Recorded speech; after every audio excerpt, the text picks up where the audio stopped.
I don't even know where to begin this video. I don't even know what to call this. Like, to be fair, this game series as a whole is a masterpiece. I don't care what the reviewers say, or the fact that, quote unquote, okay, well, the stand has officially broke. If you guys remember my last Kazad video, you'll remember that the stand was breaking as I was doing the recording. Or it was breaking. Now it's broken. What happened? How come this happens every time I start doing a voiceover? You know what? That's what's mind-blowing about this game. Is it so good that it breaks equipment on my desk? What the heck? I don't know. You know what? I'm just gonna hold the microphone by the stick now. All right. After that little mishap, let's continue. So,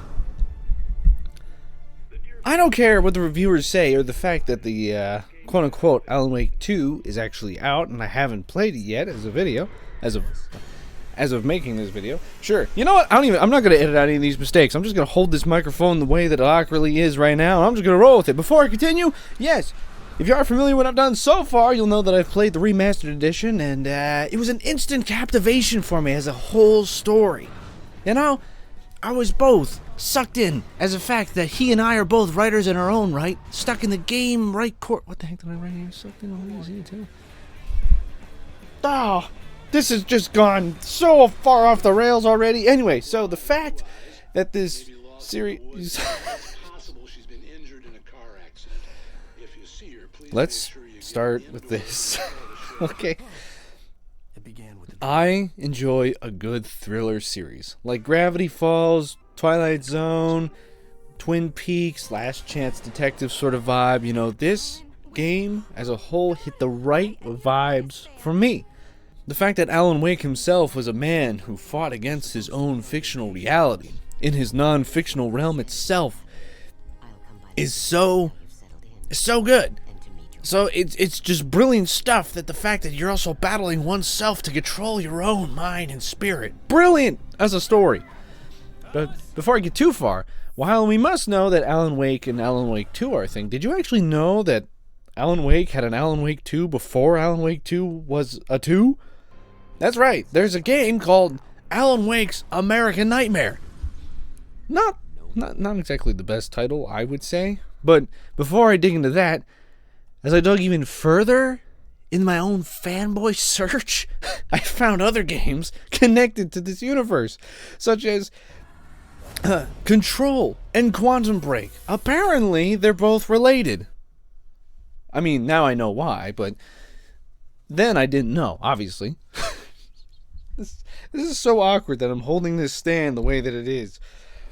It's throwing me off my vibe.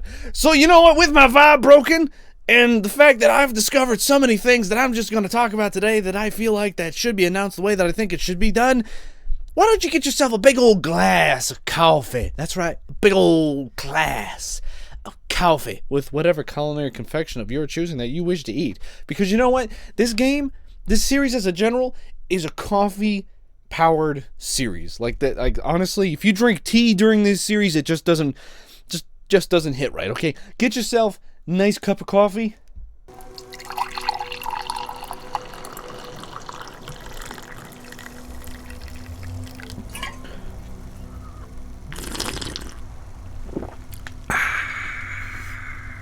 So good.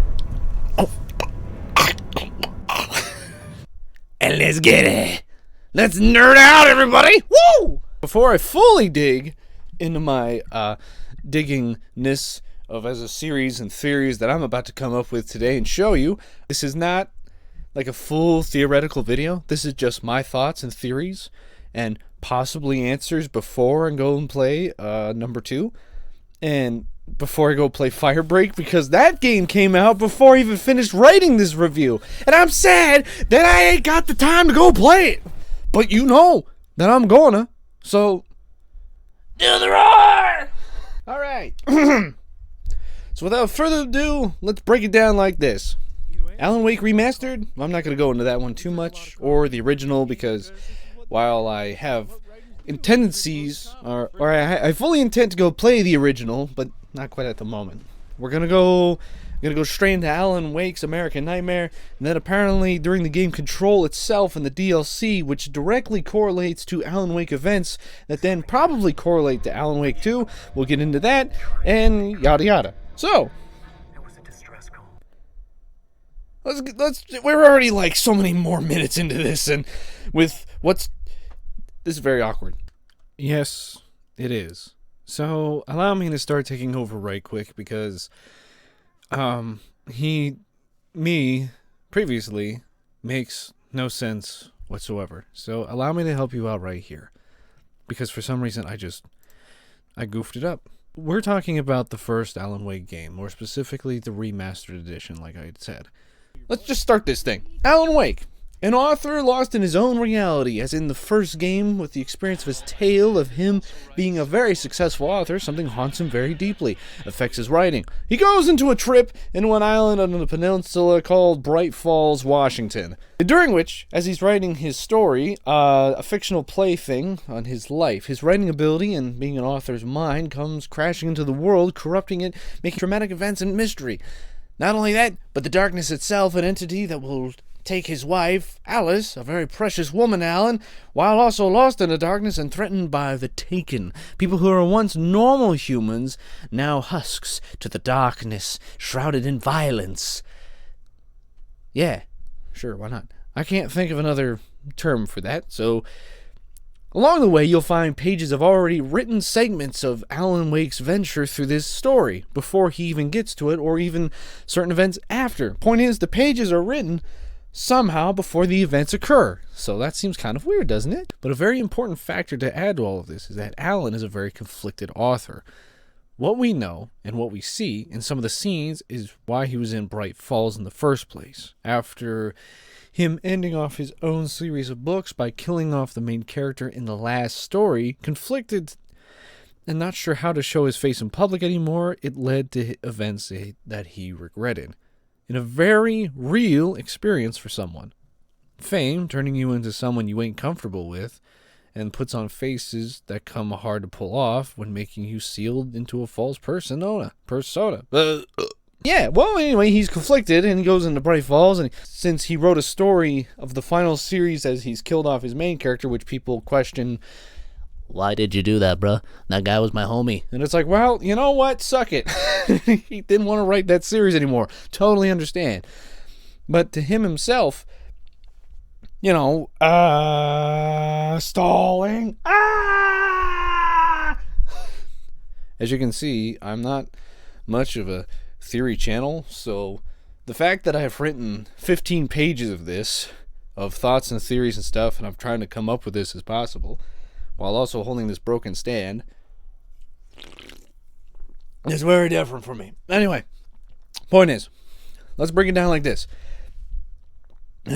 Since we're at the town of Bright Falls and all the events of weirdness have happened, turns out it correlates that events like this have happened before. There was a man named Thomas Zane involved in the Cauldron Lake incident many years ago, where a cabin on top of this lake, which really looks more like a volcano in my opinion, somehow sinks.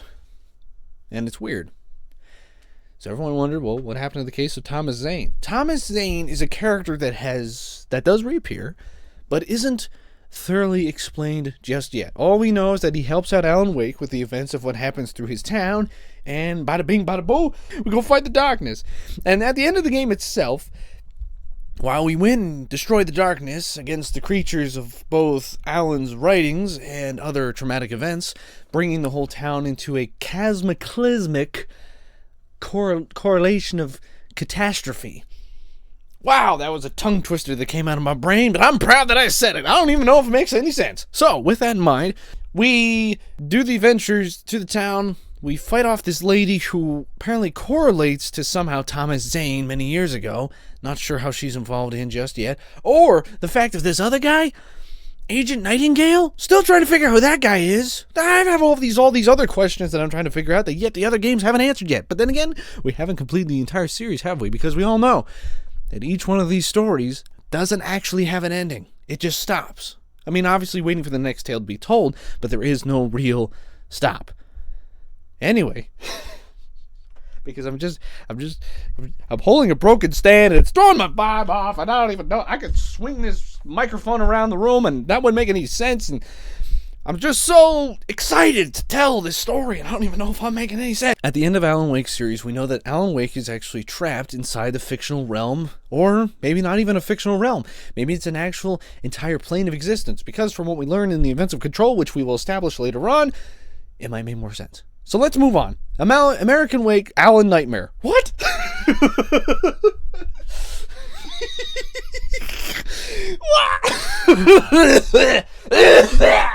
Oh, wait.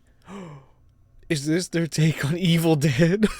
And he's gonna be like Bruce Campbell? I don't know. Man.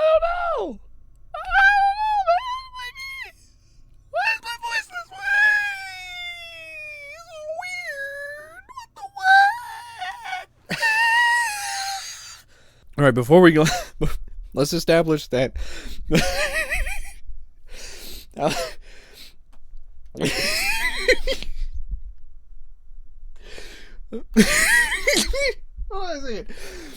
As we are stuck in...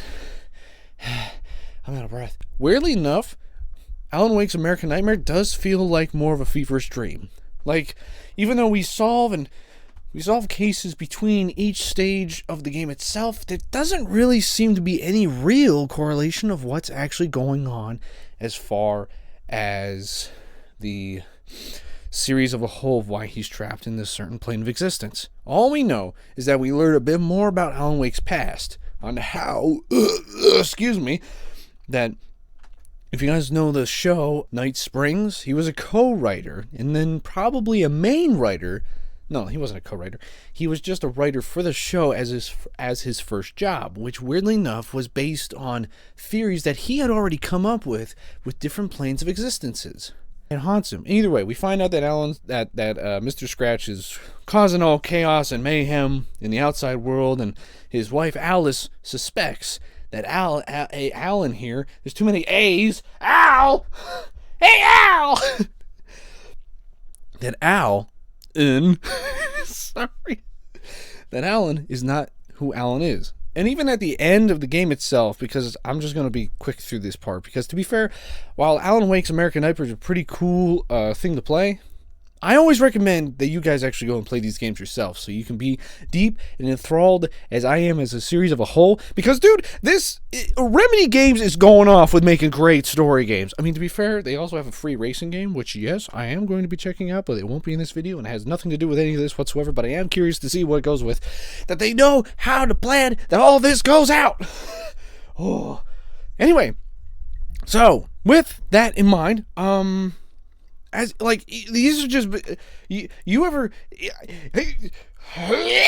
establish that even though we quote unquote defeat Mr. Scratch in a not so much epic duo of fighting and whatnot in the final battle, you know what's great about these games is, so far anyway, during any sort of like last stage fight, they pull out a banger of a song for you while you're doing a fight. And you know what? That's what makes this also an interesting thought. The fact that they know that music is a great additive towards epic scenes as general.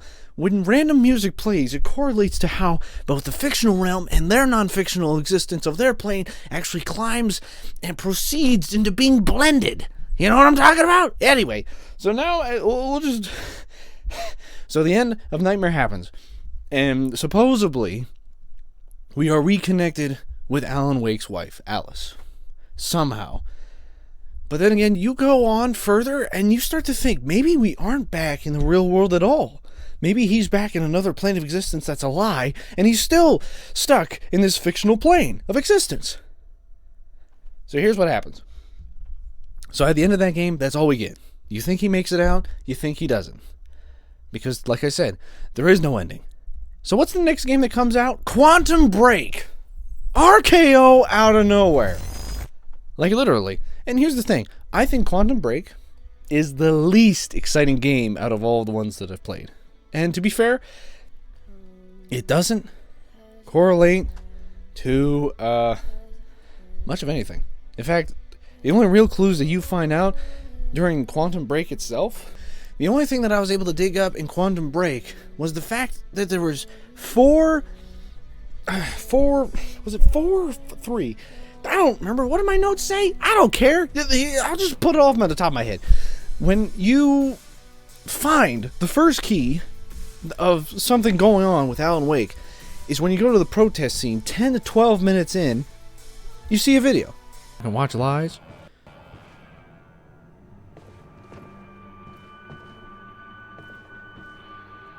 It's not a lake. It's an ocean.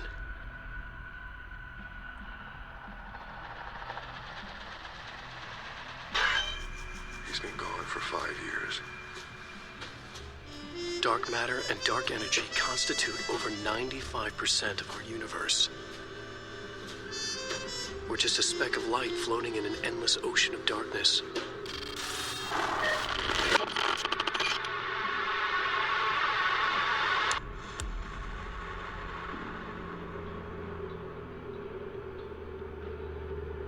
Every story finds its writer.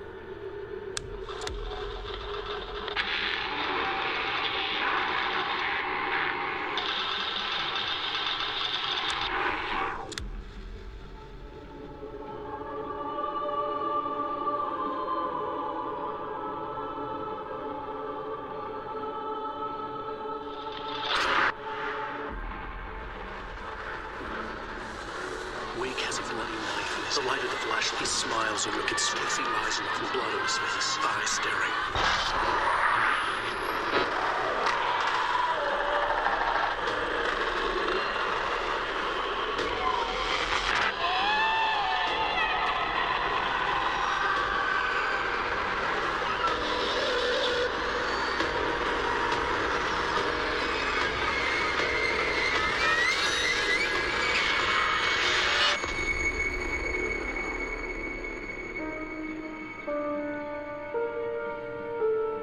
All of us have two faces.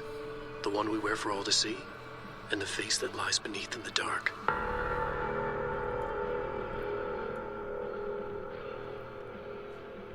And then slowly after that, there's not much else.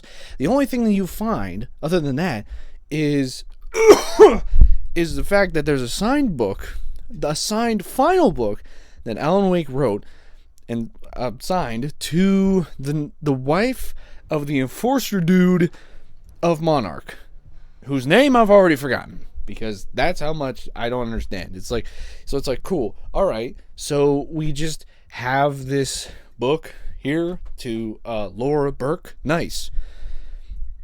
She has no position of interest whatsoever. Like, none of that happens, except for one thing. Apart from the video in the very beginning where Alan Wake is talking about how something is arising and there's the FBC already being introduced, there was something else. I noticed on a graffitied wall at the swimming pool, AWE. Weirdly enough, whoever the name of the character we play as points it out as well, but AWE is very important. And here's the reason why. Because we're automatically going into Control, because there's nothing else really much to talk about with Quantum Break.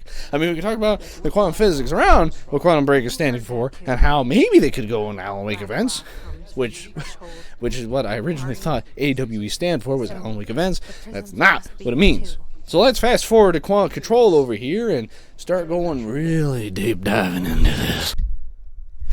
Crap. Things not... The stands... Just stay. Please. Right. Within 1 hour of playing in the Control, I found so many more clues to what is actually going on in this universal plane of existence. This we'll call it the Chronoverse of the Alan Wake series, because I mean, we could call it an Omniverse, but maybe they're connected on to further other places. You know what? We'll actually just call it the Omniverse of where this is all taking place, because there's so many other planes of existence within this Omniverse of. I mean, Control, Alan Wake. Point is, there is objects of power that are nicknamed Oops, hilariously. We also learn what AEW means. The AWE's altered world events, intrusions upon the perceived reality. Now, the service weapon is, of course, a prime example of an OOP, a very powerful one. ingrained in the Bureau's DNA, a key component in our prime candidate program. Come out of that Russian roulette a winner, and you're it. With that being said, with objects that are able to possess powers on other planes of existences, which Quantum Break did talk about, but but how do they link into fiction and reality is something that I always questions. While playing the rest of Control itself, oh, hey, I'm mistaken, everybody. Apparently there was something in the Quantum Break Control. Quantum Break Control? Sorry, in something in Quantum Break. I just looked over my own notes. It's a good thing I wrote notes. So apparently, during Quantum Break, I found something about Alice.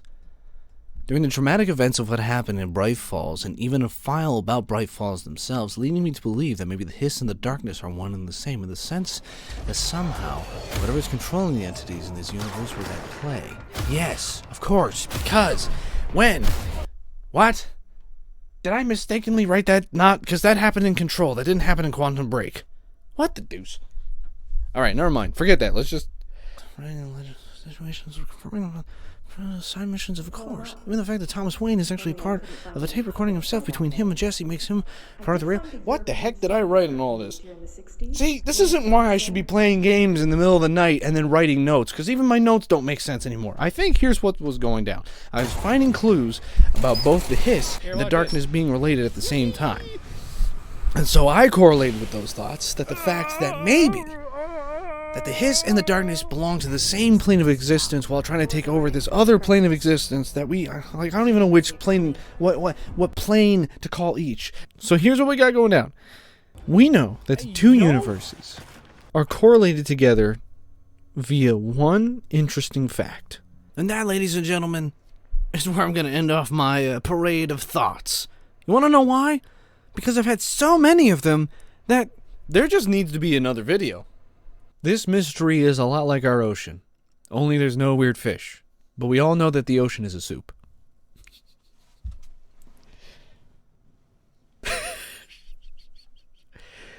In conclusion, of what we know and what we don't know is this. Alan Wake parts and Control don't have an ending on purpose, which makes me feel good. They knew exactly how to end a game without ending the story. Unlike Quantum Break, which definitely felt more like a movie. Don't worry, we'll do a full theory breakdown video later. I just wanted to give my chaotic thoughts in this video, and that's really about it. With that being said, I hope y'all have the best God-blessed day you can have. And you know what? Cheers, everybody.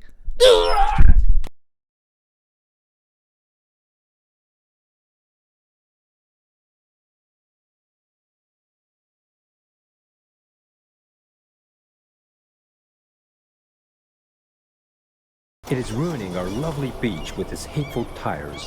What? As a certified forklift driver, I find this offensive.